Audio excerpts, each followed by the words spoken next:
23 दिसंबर 1948 की रात दुनिया का सबसे बड़ा यात्री विमान डगलस DC-3 मियामी से फ्लोरिडा के लिए उड़ान भर रहा था। विमान में 125 यात्री और 9 क्रू सदस्य, कुल 134 लोग सवार थे। उत्तरी अटलांटिक महासागर के ऊपर लगभग 8,300 फीट की ऊंचाई पर विमान शांति से अपनी 180 मील प्रति घंटे की रफ्तार से आगे बढ़ रहा था। रात के 8:13 हुए थे। कॉकपिट में कैप्टन रॉबर्ट मिलर और उनके को पायलट सब कुछ सामान्य देख रहे थे, लेकिन अचानक सैन जुआन एयर ट्रैफिक कंट्रोल यानी ATC के साथ उनका संपर्क कमजोर पड़ने लगा। कैप्टन मिलर ने रिपोर्ट किया कि उन्हें एक मामूली तकनीकी समस्या का सामना करना पड़ रहा है। ये उनकी आखिरी आवाज थी। इसके ठीक 10 सेकंड के अंदर विमान ATC के रडार से हमेशा के लिए गायब हो गया। विमान की आखिरी लोकेशन बरमूडा ट्रायंगल के ठीक बीच में थी। उस रात जो हुआ वो किसी तकनीकी खराबी से कहीं ज्यादा भयानक था। विमान दुनिया की सबसे रहस्यमयी जगह बरमूडा ट्रायंगल के एक ऐसे बवंडर में फंस गया था जिसके बारे में किसी ने न कभी सुना था न कभी देखा था। पलक झपकते ही विमान के अंदर चीख पुकार मच गई। कैप्टन मिलर ने अपनी पूरी ताकत से प्लेन को संभालने की कोशिश की, लेकिन तब तक बहुत देर हो चुकी थी। तूफान ने पूरे विमान को अपनी चपेट में ले लिया था और उसे किसी खिलौने की तरह घुमा रहा था। प्लेन के सारे इलेक्ट्रॉनिक उपकरण, कंपास, रेडार सब कुछ बंद हो चुका था। विमान अब किसी इंसान के नियंत्रण में नहीं था, वो सिर्फ तूफान की रफ्तार से अंधाधुंध उड़े जा रहा था। लगभग आधा घंटा उस जानलेवा बवंडर में जूझने के बाद जब विमान तूफान से बाहर निकला तो चारों तरफ सिर्फ अंतहीन समंदर था। प्लेन के इंजन अभी भी काम नहीं कर रहे थे और वो धीरे धीरे नीचे की ओर गिर रहा था। तभी को पायलट की नजर सामने एक द्वीप पर पड़ी। वो एक अनजान अनछुआ द्वीप था। सबको पता था कि उनकी मौत बस कुछ ही पलों की दूरी पर है। विमान उस द्वीप पर मौजूद एक विशालकाय पुराने पेड़ से जा टकराया। पेड़ की सैकड़ों मोटी डालियों ने विमान को किसी जाल की तरह अपने अंदर फंसा लिया और यही वो चमत्कार था जिसने 134 लोगों की जान बचा ली। विमान के पेड़ में फंस जाने से यात्रियों की जान तो बच गई, लेकिन ये एक दर्दनाक शुरुआत थी। विमान के अंदर से कराहने और रोने की आवाजें आ रही थी। कैप्टन रॉबर्ट मिलर, जिनका सिर एक पैनल से टकरा गया था, होश में आते ही हरकत में आ गए। उन्होंने तुरंत लोगों को शांत कराया। विमान में सवार एक retired army doctor Evelyn read ने बिना समय गंवाए घायलों की देखभाल शुरू कर दी। कुल 10 लोग गंभीर रूप से घायल थे। किसी का हाथ टूटा था, किसी का पैर, तो 2 लोगों के सिर पर गहरी चोटें आई थी। बाकी सभी लोग सदमे में थे लेकिन सुरक्षित थे। जब सब धीरे धीरे विमान से नीचे उतरे तो उन्होंने महसूस किया कि वे कहां आ फंसे हैं। ये एक ऐसा द्वीप था जो किसी नक्शे पर मौजूद नहीं था। चारों तरफ घना जंगल, अजीबोगरीब पेड़ पौधे और एक अनजानी खामोशी थी। सबसे पहली और सबसे बड़ी चुनौती थी पानी। हर कोई प्यासा था, लेकिन पूरे द्वीप पर दूर दूर तक किसी नदी, झरने या साफ पानी के स्रोत का कोई निशान नहीं था। उनकी एकमात्र उम्मीद अब सिर्फ बारिश का पानी थी। कैप्टन मिलर ने अपने अनुभव का इस्तेमाल करते हुए लोगों को समूहों में बांटा। एक समूह को विमान के मलबे से खाने पीने का सामान, दवाइयां और काम की चीजें निकालने का काम सौंपा गया। दूसरा समूह कैप्टन के साथ मिलकर रात गुजारने के लिए एक अस्थायी आश्रय बनाने में जुट गया।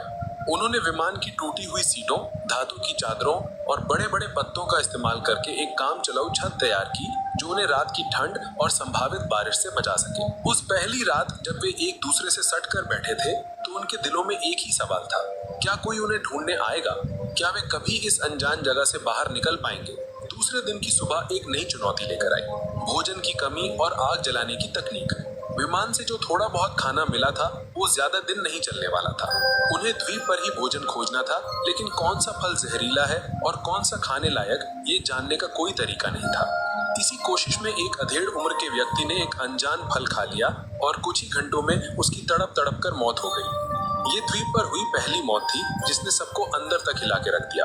इस घटना के बाद लोगों में डर और सीमित भोजन को लेकर पहला संघर्ष शुरू हुआ, लेकिन कैप्टन मिलर और डॉक्टर एवलिन ने स्थिति को संभाला। उसी शाम एक किशोर लड़के ने, जिसे विज्ञान में रुचि थी, अपने चश्मे के लेंस का उपयोग करके सूरज की किरणों को सूखी पत्तियों पर केंद्रित किया। घंटों की मेहनत के बाद पत्तियों से धुएं की एक पतली लकीर उठी और फिर एक छोटी सी लौ जल उठी। आग। ये उनके लिए किसी जीत से कम नहीं थी। आग न केवल खाना पकाने के लिए जरूरी थी, बल्कि ये रात में जंगली जानवरों को भी दूर रख सकती थी। इसी बीच विमान में एक इंजीनियर आर्थर वैंस ने टूटे हुए रेडियो को ठीक करने की कोशिश की। कड़ी मशक्कत के बाद वो एक कमजोर सिग्नल भेजने में कामयाब रहा। उसने अपनी आखिरी लोकेशन और मदद का संदेश भेजा, लेकिन सामने से कोई जवाब नहीं आया। रेडियो की बैटरी खत्म हो चुकी थी और संपर्क का एकमात्र जरिया भी टूट चुका था। दिन बीतते गए। जब 10 दिन बाद भी बचाव का कोई संकेत नहीं मिला तो 4 लड़के और एक लड़की का सब्र जवाब दे गया।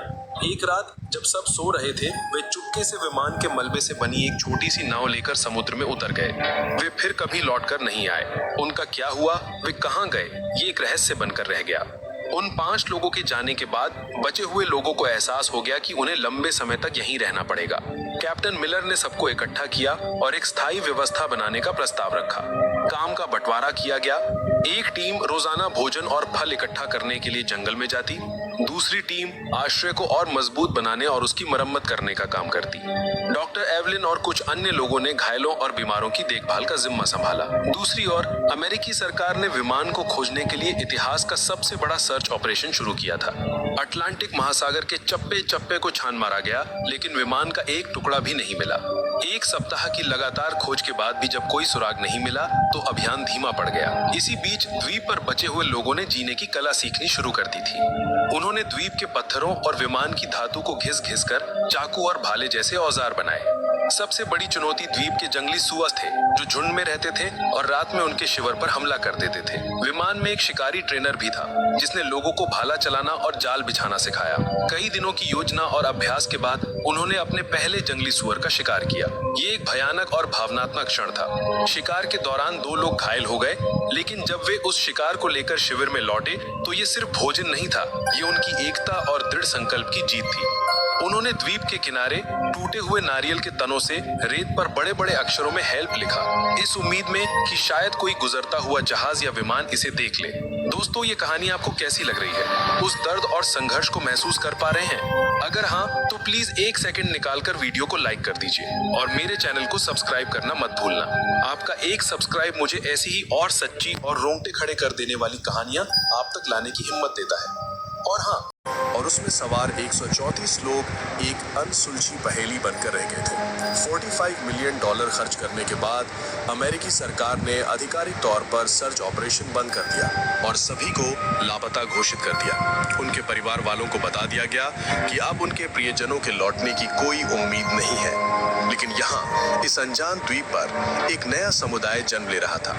जो लोग गंभीर रूप से घायल थे, वे डॉक्टर एवलिन की देखभाल में धीरे धीरे ठीक हो रहे थे और छोटे मोटे कामों में हाथ बटाने लगे थे। लेकिन इस दौरान बीमारी और निराशा के कारण कुछ और लोगों की मौत हो गई। बचने का कोई रास्ता न देखकर कई लोग मानसिक रूप से टूट गए थे और उन्होंने दम तोड़ दिया।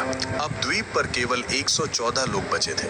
उन्होंने अपने मृतकों को सम्मान के साथ दफनाना शुरू कर दिया और एक दूसरे का मानसिक सहारा बने। रात में जब सब आग के चारों ओर इकट्ठा होते तो वे अपने पुराने जीवन की कहानियां सुनाते, गाने गाते।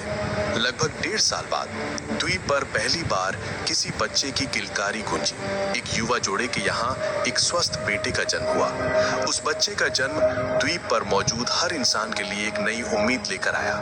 2 साल बीत गए। इस दौरान उन्होंने द्वीप पर जीना सीख लिया था। उन्होंने छोटी मोटी खेती शुरू कर दी थी और मछली पकड़ने के नए नए तरीके इजाद कर लिए थे। लेकिन सभ्य दुनिया में लौटने की इच्छा अभी भी उनके दिलों में चल रही थी। इंजीनियर आर्थर वेंस के नेतृत्व में सभी ने मिलकर एक बड़ी नाव बनाने का फैसला किया।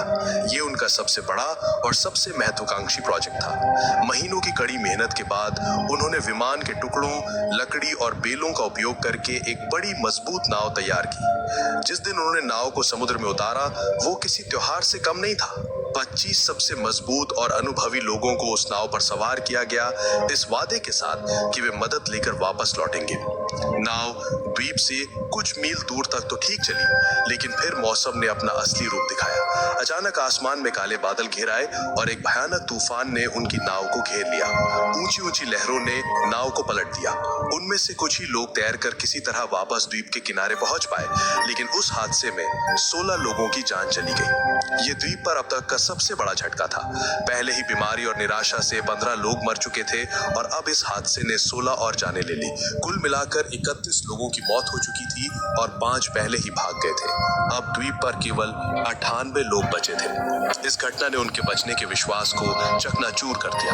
कई लोगों ने मान लिया कि ये द्वीप ही उनकी कब्र बनेगा और यहाँ से निकलने की कोशिश करना मौत को दावत देना है। 5 साल गुजर चुके थे। जो बच्चे द्वीप पर पैदा हुए थे, उनके लिए यही उनकी दुनिया दुनिया थी। उन्होंने कभी कार, बिजली या शहर नहीं देखे थे।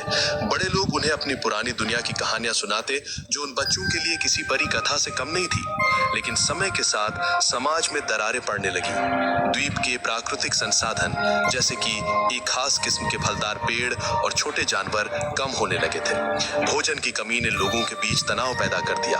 अब वे दो गुटों में बंट गए थे। एक गुट, जिसका नेतृत्व कैप्टन मिलर कर रहे थे, वे अभी भी मानता था कि उन्हें किसी भी कीमत पर यहाँ से निकलने की कोशिश करते रहना चाहिए। दूसरा गुट, जिसका नेतृत्व एक हताश व्यक्ति कर रहा था, का मानना था कि यही उनकी नियति है और उन्हें बाहरी दुनिया को भूलकर इसी द्वीप पर बस जाना चाहिए, क्योंकि बाहर निकलने की हर कोशिश सिर्फ मौत लेकर आई थी। Good morning sir. सर, आपकी ज्वाइनिंग की खुशी में रेस्टोरेंट की सबसे स्पेशल डिश कोफ्ते कर इसी द्वीप पर बस जाना चाहिए, क्योंकि बाहर निकलने की हर कोशिश सिर्फ मौत लेकर आई थी। इसी बीच भोजन की तलाश में एक खोजी दल द्वीप के अंदरूनी हिस्से में गया, जहां उन्हें कुछ ऐसा मिला जिसने उनके रोंगटे खड़े कर दिए। उन्हें किसी प्राचीन टूटी फूटी सभ्यता के खंडर मिले और उन्हें खंडरों के पास एक गुफा के अंदर उन्हें एक इंसान का कंकाल मिला। कंकाल के पास धातु का एक छोटा जंग लगा टुकड़ा था, जो किसी पुराने विमान का हिस्सा लग रहा था। ये इस बात का सबूत था कि वे इस द्वीप पर फंसने वाले पहले लोग नहीं थे। बरमूडा ट्रायंगल का रहस्य और भी गहरा हो गया था। क्या इस द्वीप का कोई श्राप था? क्या यहाँ आने वाला हर कोई यही मर जाता है? इन सवालों ने उन्हें और भी डरा दिया। 7 साल बीत चुके थे। इन 2 सालों में तनाव, भोजन की कमी और बीमारियों के कारण 16 और लोगों की मौत हो गई। अब उनकी संख्या घटकर सिर्फ 82 रह गई थी। लोग जीने की उम्मीद लगभग छोड़ चुके थे। वे बस दिन काट रहे थे। ऐसा लग रहा था कि चीजें इससे ज्यादा बुरी नहीं हो सकती, लेकिन वे गलत थे। 8वें साल की एक दोपहर द्वीप पर एक भयानक चक्रवात आया। तेज हवाओं और मूसलाधार बारिश ने उनके लंबे समय की मेहनत से बनाए गए बसीरों और छोटी मोटी फसलों को तहस नहस कर दिया। उन्होंने जो कुछ भी बनाया था, सब कुछ बिखर गया। उनके जीने का मनोबल पूरी तरह से टूट चुका था। वे खुले आसमान के नीचे भीगते हुए, कांपते हुए बैठे थे और सोच रहे थे कि शायद अब अंत आ गया है। चक्रवात के ठीक कुछ हफ्ते बाद, जब वो अभी उबरने की कोशिश ही कर रहे थे, द्वीप एक जोरदार भूकंप से कांप उठा। जमीन ऐसे हिल रही थी जैसे फट जाएगी। पहाड़ टूटकर गिरने लगे और पेड़ जड़ से उखड़ गए। हर कोई अपनी जान बचाने के लिए इधर उधर भाग रहा था। ये भूकंप विनाशकारी था, लेकिन अनजाने में ये उनके उद्धार का कारण बनने वाला था। भूकंप के कारण विमान का जो मलबा सालों से एक ही जगह पड़ा था, वो अपनी जगह से खिसक गया और उसके नीचे दबे कुछ तार और उपकरण बाहर आ गए। किसी को नहीं पता था कि ये छोटी सी घटना उनकी 9 साल की पीड़ा का अंत लिखने वाली है। भूकंप के कुछ दिन बाद जब सब कुछ शांत हुआ, तो इंजीनियर आर्थर वेंस यूं ही टूटे हुए मलबे का निरीक्षण कर रहा था। तभी उसकी नजर विमान के उस रेडियो पर पड़ी, जो अब एक अलग कोण पर पड़ा था। उसी समय वैज्ञानिकों के अनुसार एक तीव्र सौर तूफान, जिसे सोलर फ्लेयर कहते हैं, उठा, जिसने पृथ्वी के चुंबकीय क्षेत्र को प्रभावित किया। ये एक दुर्लभ खगोलीय घटना थी। शायद इसी घटना के कारण या भूकंप से हिले तारों के जुड़ जाने से एक चमत्कार हुआ। आर्थर ने जब यूं ही रेडियो का एक स्विच दबाया, तो उसमें से एक हल्की सी खरखराहट की आवाज आई। उसके दिल की धड़कन बढ़ गई। उसने कांपते हाथों से बैटरी के बचे कुछ तारों को जोड़ा और 9 साल में पहली बार रेडियो की हरी बत्ती जल उठी। उसने तुरंत माइक उठाया और एक कांपती हुई आवाज में कहा, मेडे मेडे मेडे, ये फ्लाइट NC-16002 है। क्या कोई सुन रहा है? हम जिंदा है। हम 9 साल से एक द्वीप पर फंसे हुए हैं। दूसरी तरफ मियामी के एयर ट्रैफिक कंट्रोल में एक ऑपरेटर ने जब ये संदेश सुना, तो उसे अपने कानों पर विश्वास नहीं हुआ। उसने सोचा कि ये कोई मजाक है। लेकिन जब आर्थर ने विमान का रजिस्ट्रेशन नंबर, कैप्टन का नाम और उड़ान की तारीख बताई, तो पूरे कंट्रोल रूम में सन्नाटा छा गया। अमेरिकी सरकार ने तुरंत रेस्क्यू ऑपरेशन फिर से शुरू कर दिया। उस समय सैटेलाइट तकनीक इतनी उन्नत नहीं थी कि वे लोकेशन को ट्रैक कर सके। उन्हें बस इतना पता था कि विमान बरमूडा ट्रायंगल के आसपास कहीं है। उन्होंने उस पूरे इलाके के एक एक द्वीप को फिर से छानने का फैसला किया। दूसरी ओर द्वीप पर मौजूद लोगों में आशा की एक नई किरण जाग उठी थी। वे दिन रात एक बड़ी आग जलाकर धुआं करते रहते, ताकि बचाव दल उन्हें देख सके। 9 साल, पूरे 9 साल बीत चुके थे। एक सुबह जब द्वीप के बचे कुचे 82 लोग सोकर उठे, तो उनमें से एक ने दूर क्षितिज पर एक छोटा सा धब्बा देखा। वो धब्बा धीरे धीरे बड़ा हो रहा था। वो एक जहाज था। वो एक अमेरिकी नौसेना का जहाज था जो उनकी तलाश में आया था। उस जहाज को देखते ही 9 साल का दबा हुआ दर्द, पीड़ा और इंतजार सब कुछ आंसुओं के सैलाब में बह निकला। लोग खुशी से चीख रहे थे, रो रहे थे, एक दूसरे को गले लगा रहे थे।